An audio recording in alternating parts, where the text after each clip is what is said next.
human activities such as release of greenhouse gases like carbon dioxide and methane, cutting down trees, and industrial operations trap heat into the atmosphere and raise global temperatures.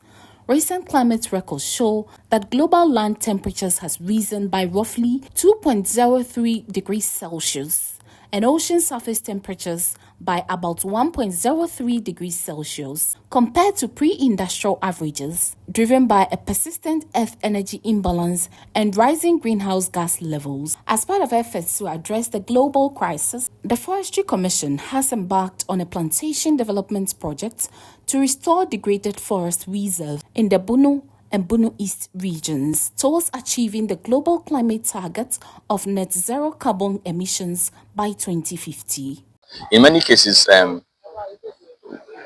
lands are degraded because communities don't have an alternative, and then they go in and degrade. But we believe that if we can find green alternatives for them and support them in other ventures, it will take pressure off this forest reserve land. Dr. Brown revealed that despite their efforts, challenges such as cattle grazing and bushfires, which cause destruction to soil fertility, food crops and trees, remain an obstacle for the project's success. Acknowledge that we are in the transition zone. In this zone, we have threats, key threats being wildfire or bushfires. We also have the issue of cattle herding or free-range cattle grazing. These are key threats that we're trying to address, because if you're not careful, you can have all the achievements raised off the ground in a year or in a day through wildfires. Regional Minister Francis Owusu-Antwi acknowledged that bushfires are one major challenge in the region. However, he believes that the project will reduce the practice. Bush burning is one of the factors that we are experiencing in the region, and this project is going to help us reduce the rate of bush burning in the region. Additionally, has to do with soil fertility.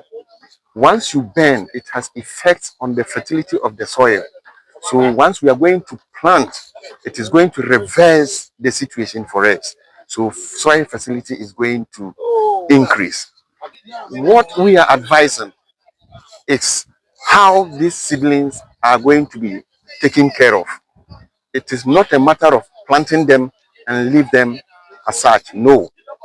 It is the responsibility of the farmers to make sure they take care of the seedlings to maturity so that the intended purpose can be realized.